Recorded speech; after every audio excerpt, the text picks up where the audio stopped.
Pessoal, pronto aí, ó. Silêncio, sentar cada um dos seus lugares, virar pra frente, prestar atenção aqui.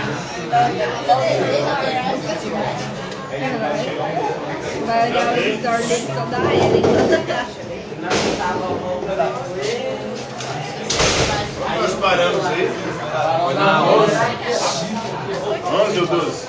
Agora tem que fazer a 12. Qual que é a pergunta? Entende? Qual foi a crítica de Locke ao absolutismo? Qual foi a crítica de Locke, John Locke, ao absolutismo? O que foi o absolutismo?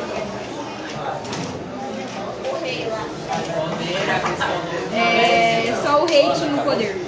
Foi um período da história moderna onde o poder absoluto na Europa concentrava-se nas mãos dos reis. Só o rei que não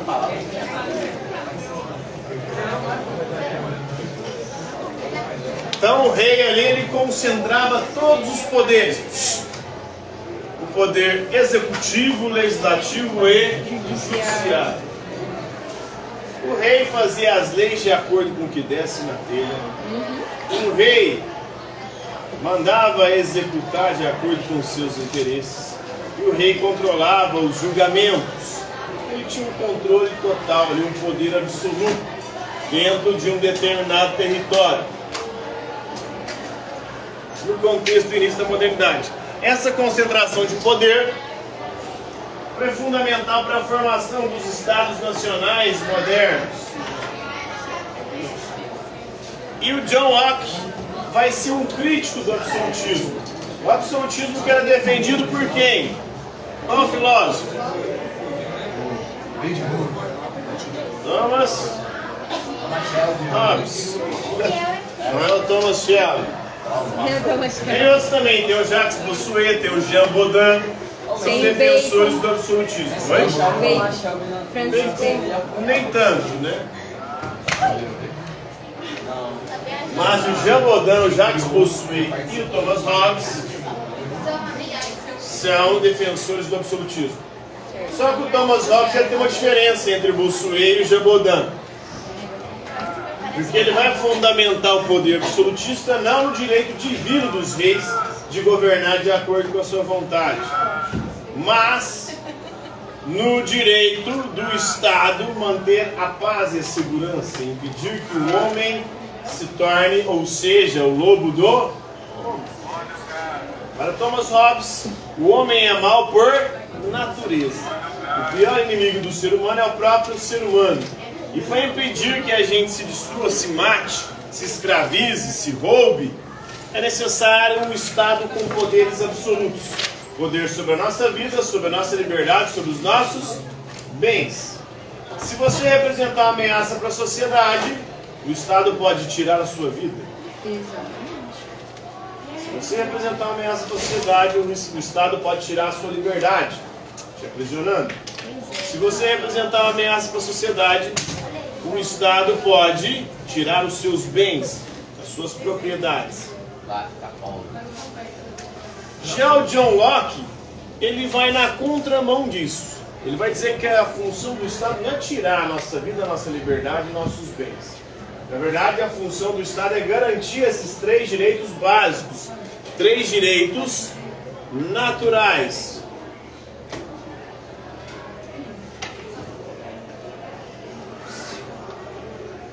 Então, John Locke aqui ele defende, em vez do absolutismo, o liberalismo. Não, ai. Então coloca ela ali, ó. Coloca ela no chão que ela não cai. Olha, Então, a função do Estado para o liberalismo de John Locke é garantir o quê? As liberdades. Quais liberdades o Estado deve garantir, que não existiam no absolutismo?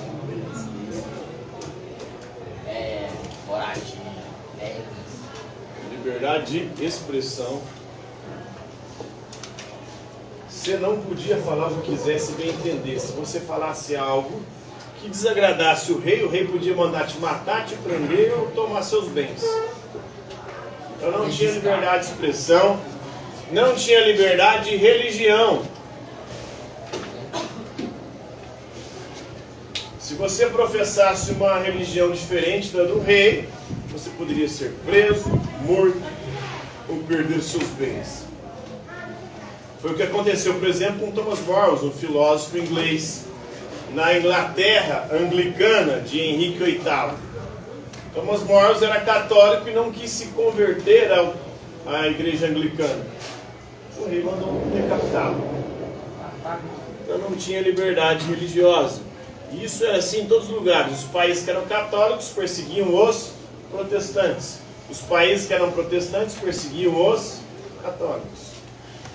Então não tinha liberdade religiosa. Qual que é os países protestantes, né?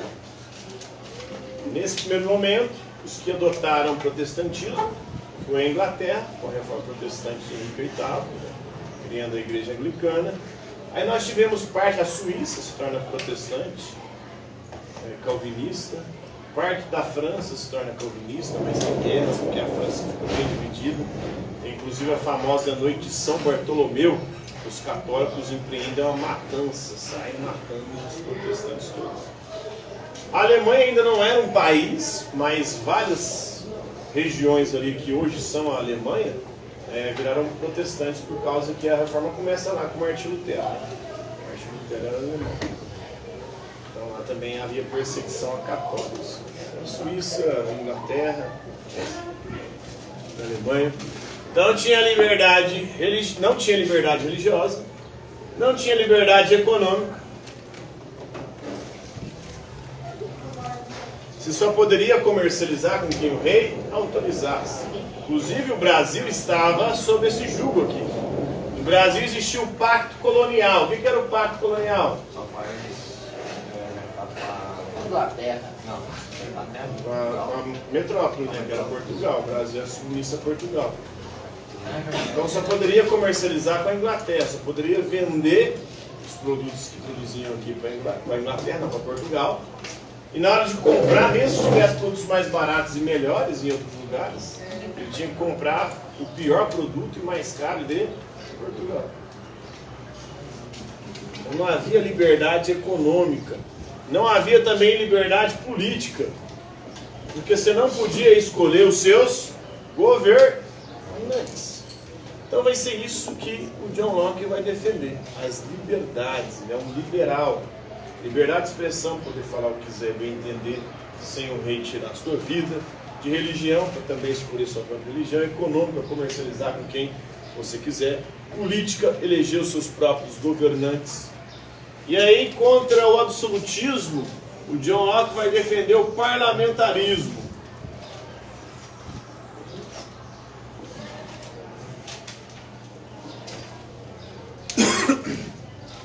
Então, no parlamentarismo, a liberdade política, porque é o povo que elege o parlamento.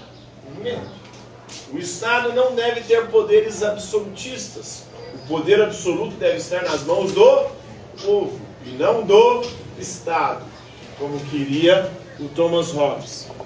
O poder absoluto deve estar nas mãos do povo. O povo deve eleger o parlamento. O parlamento faz o quê? É o poder o quê? Legislativo, ele faz as leis. não sei dos três, não. Oi? Não sei dos três poderes, não. Não, o parlamentarismo ele faz as leis e o parlamento elege o executivo. O povo elege o parlamento elege o executivo. É diferente de nós aqui. Aqui a gente elege tanto o executivo quanto o legislativo. Na Inglaterra, que é parlamentarista, onde viveu John Locke e Thomas Hobbes, o povo elege o parlamento elege o primeiro-ministro, que é o presidente lá. O rei reina, mas não governa. Atualmente é o rei Charles lá, né? Já foi a rainha Elizabeth. Agora é o rei Charles. Morreu ano passado, né? Então agora, quem está como rei lá é o rei Charles. Só que ele não governa, quem governa é o primeiro-ministro. E já lá tá uma putaria danada. Só ano passado acho que passou 3 primeiros-ministros diferentes. Agora eu não sei quem que está de primeiro-ministro, está em Inglaterra. Não tá mais aquele Na cara. Inglaterra. Oi? Tá mais aquele cara esquisito. Parecia que usava peruca. Ele teve Covid lá, doidão lá, como é que ele chama? Eu esqueci. Eu lembro que na época que teve a Covid ele fez uma festa. É, Todo mundo tava por em isso que ele caos. caiu, né? Ele fez um monte de merda aí durante a pandemia. Ele acabou caindo. Eu lembro que a última foi chama Liz Truss. Ela bateu o recorde, ficou menos tempo como primeiro-ministro na história da Inglaterra. Ficou nem um mês, eu acho, dele. Então, tipo assim, esse negócio de o povo elegeu o parlamento elegeu o primeiro-ministro, parece que não dá a mesma opção. Não, deu lá, né? Agora que não tá dando, mas agora não tá dando em lugar nenhum, porque o povo está insatisfeito no mundo inteiro. As redes sociais mudaram de forma drástica os governos. Você vê no mundo inteiro o governante que entra, geralmente as redes sociais já começam a meter o pau e rapidinho a popularidade dele cai lá embaixo.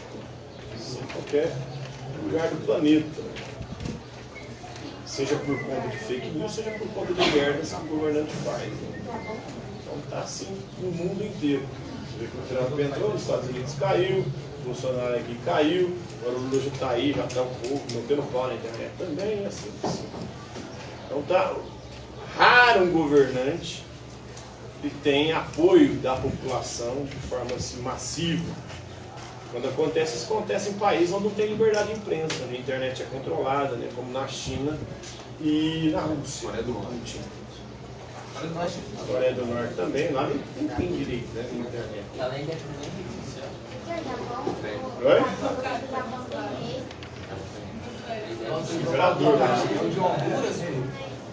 Mas aqui o imperador não manda não.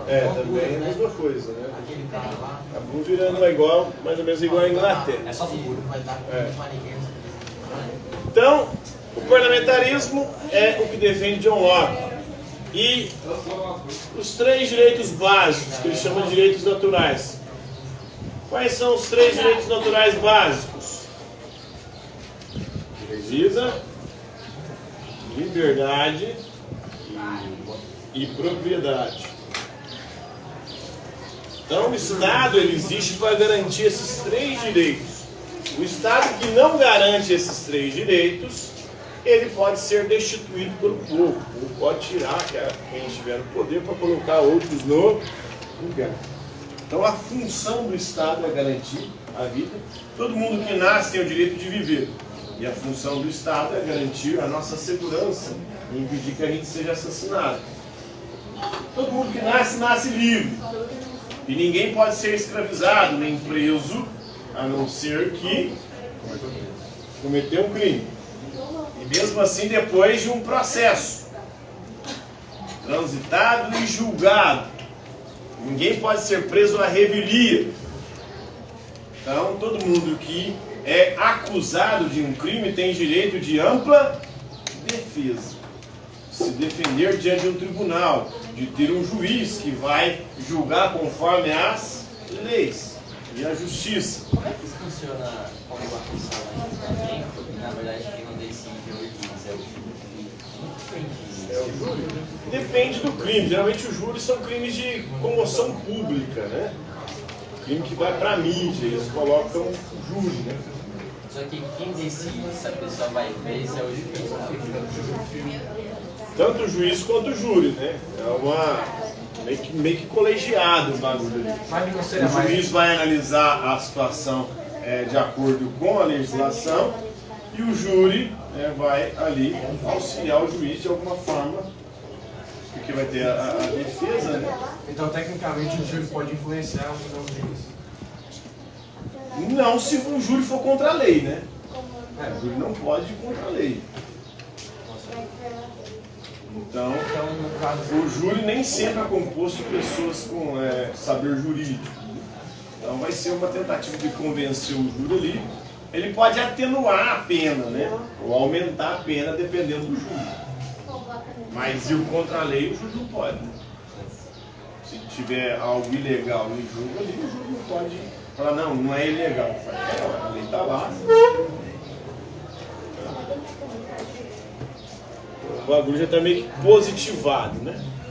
Então a liberdade O Estado deve garantir nossa liberdade, impedir que a gente seja escravizado, impedir que a gente seja preso sem um justo julgamento, sem poder também se defender. Todo mundo que é preso, todo mundo na verdade é considerado inocente até que se prove o contrário. Quem deve provar o contrário é a justiça, através de um julgamento justo, onde o sujeito tenha amplo direito de defesa. Por que acontecia na época do absolutismo? Você era julgado, na verdade julgado não, né? Você era preso sem julgamento algum. Você não tinha direito a habeas corpus, a direito sobre o seu próprio corpo, e nem tinha direito de defesa, ou às vezes o direito de defesa era só uma forma de falar assim, esse julgamento é justo, mas na verdade não era nada, porque você já estava condenado de antemão. Estavam fazendo só um teatrinho ali para poder justificar a sua pena de morte, a sua prisão, ou você perder os seus bens. Acontecia, por exemplo, no Tribunal da Inquisição, criado pela Igreja Católica na Idade Média. Era um tribunal de fachada. A pessoa, quando era acusada de bruxaria, se ela fosse pobre, ela estava ferrada. Os ricos até conseguiam se livrar. Até hoje é assim, né, na verdade. Porque o julgamento, você vê, se o cara tiver dinheiro, ele paga os melhores advogados. Os melhores advogados são treinados em quê? Encontrar brechas na lei. Para poder livrar isso. Agora o pobre não tem dinheiro. Vai pegar um que o Vai Estado pegar tá dando. um que o Estado está dando. Você não acha o... Quem fala? Uma paradinha lá. O quê? De formatura. Diploma? É, diploma no lixo. Pois é, chama o diploma, né? Comprou diploma, né, mano? E aí vai. Dá com preguiça de fazer O cara, geralmente esses advogados tem trocentas mil pessoas para defender, não tem nem como ele estudar o caso. É. Ele vai lá, Descobre o caso na aula. chegou para mim esse caso, vou ter que ir lá defender. Não estudou o caso, então não tem como encontrar as pernas na lei, o pobre vai se ferrar. Então a liberdade e a propriedade, né?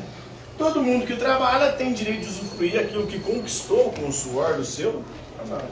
A propriedade é daquele que trabalhou para conquistá-la. E a função do Estado é garantir esses 3 direitos básicos, segundo John Locke. Próxima questão. Diferencia impressões de ideias segundo David Hume. David Hume.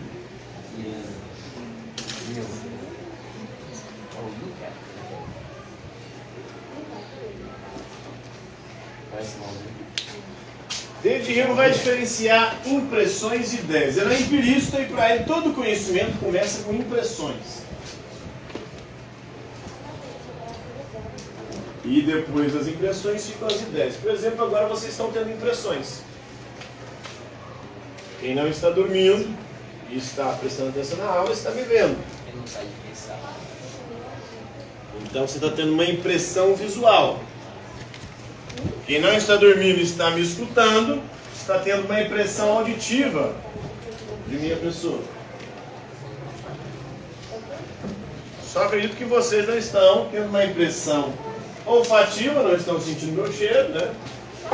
Nem gustativa, nem do paladar, porque ninguém está lambendo aqui, né? E nem tátil, porque não tem ninguém me tocando. Mas vendo e ouvindo, muitos estão. Paladar.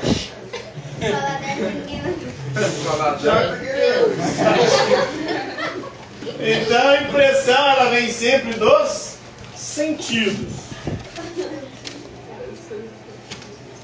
E depois das impressões ficam as ideias. Então o que acontece? Em algum momento essa aula vai virar uma ideia. Mas a ideia é sempre mais fraca e vaga, né? Se eu pedir para você imaginar um elefante, vocês conseguem? Por quê? Porque você já teve uma impressão. É impossível você ter uma ideia de algo que você nunca teve a impressão. Vamos pegar um exemplo e a gente ver como é que isso funciona na prática. Aleijadinho, ouviu falar dele? Não. Aleijadinho? Não. Nunca? Não, cara, aleijado. Aleijadinho é o maior artista brasileiro do barroco brasileiro. Do período barroco. Barroco foi um período da arte do mundo, né? Onde os temas religiosos eram muito marcantes. Eram temas religiosos com uma certa extravagância. E aí Aleijadinho foi o maior artista brasileiro do Barroco. As igrejas históricas ali de Rio Preto, de Ouro Preto na verdade, já ouviram falar de Ouro Preto aqui em Minas Gerais? Cidade histórica, Tiradentes ali. Então, são cidades históricas e boa parte dos monumentos, das esculturas da cidade de Ouro Preto, daquela região ali, de Tiradentes, foram produzidas por Aleijadinho.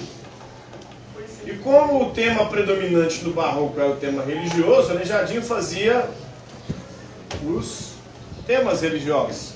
Ele fez os profetas, fez os apóstolos. E aí pediram para o Aleijadinho fazer um leão, que é um símbolo religioso também, o leão da tribo de Judá, que é a figura, um símbolo de Jesus, né? Aí pediram para o Aleijadinho fazer um leão, uma escultura de um leão.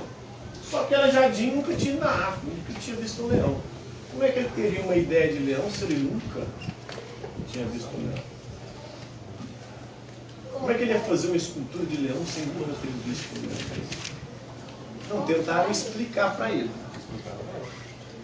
como era um leão. E a partir do que falaram para ele, ele fez o leão. Tem na internet aí. Olha aí para você ver, Aleijadinho, o leão de Aleijadinho. Você vai ver que parece com qualquer coisa menos com um leão, porque eu acho que ele não entendeu muito bem não. Na verdade parece um macaco, eu acho que talvez falar para ele, parece um mico-leão dourado, né? Agora vê as outras esculturas dele para você ver a perfeição. Aí ele faz essa desgraçada de feio. Por quê? Porque não tinha tido a impressão, né? Ele faz os profetas, ele faz os apóstolos. Leão de cabelo lambido. Pois é. Aí não tem como você ter uma ideia se não teve a impressão. Era Né? aleijado? Não. Era. Era? Tinha uma deficiência, né? Tá. Foi cabelo lambidão. Pois é. Tudo a ver, né? Um macaco com júbilo, parece. Porque eu nunca tinha visto leão. Sem impressão não tem como você ter ideia. Mas a ideia é mais fraca e vaga, né? O leão, o elefante que eu pedi para vocês imaginar é muito mais fraco e vago do que isso que vocês estão vendo e ouvindo agora. Aqui é muito mais forte. E às vezes a ideia é tão fraca e vaga que ela desaparece. É o que acontece, por exemplo, no dia da prova, que você sabe a matéria, você teve a impressão, mas dá um branco. Por quê? A ideia é fraca e vaga. A ideia é tão fraca e vaga que ela desaparece na sua cabeça. Caralho. Por isso que é importante você estar sempre fazendo revisão, porque a revisão ela reforça a impressão, reforçando a impressão reforça a ideia. Vai ser mais forte. Isso, vai ser mais forte. Você vai correr menos risco de ter branco, de esquecer tudo na hora da prova. Então, essa é a diferença entre impressões. As impressões vêm sempre dos sentidos. As ideias é aquilo que fica depois das impressões. Mas é mais fraco. Por isso, muitas vezes, nós esquecemos. Próxima questão. Qual foi a crítica de ano e a A indução. Vocês lembram o que é indução? Indução é de calor? É transferir. É um processo de conhecimento que vai de observações particulares até chegar numa caracterização geral. Por exemplo, eu analisei a prata, percebi que conduz energia elétrica, o ouro, o bronze, o aço, o ferro, o alumínio, tudo eu percebi que conduz energia elétrica. Eu chego a uma conclusão. O que eles têm em comum a partir dessas análises particulares? Todos são condutores de energia elétrica, todos são metais. Eu chego a uma conclusão. Todo metal conduz energia elétrica. Mas todo metal conduz energia elétrica? Não. Qual metal que não conduz energia elétrica? Alumínio. Mercúrio. Mercúrio é Ele não conduz energia elétrica. Oi? Mercúrio é líquido, né? É um metal líquido. Né? Então, esse é o problema da indução. Por mais observações particulares que você tenha, você nunca pode chegar a uma conclusão geral ou universal. Você pode, no máximo, chegar a probabilidades. Então, há uma grande probabilidade que o metal conduza energia elétrica, mas jamais uma certeza absoluta. Então, a ciência ela trabalha com a indução, portanto, ela trabalha com probabilidade. A ciência não trabalha com verdade absoluta. Você toma um remédio, lá na bula você vai ler: o remédio fez efeito com uma parcela considerável de pessoas, realmente mais de 90%, porque senão ele nem é aprovado pela Anvisa, que é a Agência Nacional de Vigilância Sanitária. Então tem que ser, toda medicação ela tem que passar por esse crivo, mas não faz efeito para 100% das pessoas. Por quê? Nada na ciência é 100%, é absoluto. Não é porque todos os cisnes que eu vi são brancos que eu posso dizer que todo cisne é branco. Tem cisne negro, né? Não é porque todo urso polar que eu vi é branco que eu posso dizer que todo urso polar é branco. Mas não é não? Oi? E tem algum outro celular de outra parte? Pois é, eu não sei, vai que vai. Ah, tá. Vai. A probabilidade não é nunca certeza absoluta. Entendeu? Vai que parece um urso lá. Vai que aparece um urso por lá, só que... Vai que ele se reproduz, se tem algum gene nele lá que não é mutativo, né, que não produz o pelo branco, produz um pelo de outra cor. Pô, vai ter uma azul. Não dá para saber. A ciência não trabalha com verdades absolutas, e sim com probabilidade. Ó, professor, o rinoceronte albino, ele já parou de existir? Não. Não sei, eu não... Acho que tá em período. É porque, pelo último vez que eu vi, tinha só uma espécie dele. Aí tava em risco de extinção. Só que eles estavam tentando fazer um... Eu só vi por alto, eu nem não acompanho Sabe, tentando fazer a saga dos animais em extinção. Eu sei que tem muitos em extinção, mas não sei quais que já foram extintos, já podem ser considerados extintos e Pô, quais ainda não. tinha uma árvore aí que tinha um pombo aí que tinha sido extinto, mas não podia fazer uma roteira. Apareceu? Acharam? Aí, até isso acontece também, né? Às vezes a ciência chega à conclusão que foi extinto, mas aí não pode dizer que foi extinto, porque pode ter algum escondido em algum lugar aí que vai saber. não sabe? Então elefante, então elefante. Aí de repente aparece um casal que reproduziu e... Dinossauros. Então aqui na indução ele está criticando também a ideia de causalidade. De causa e efeito. Para ele essa ideia de causalidade, causa e efeito é fruto do hábito.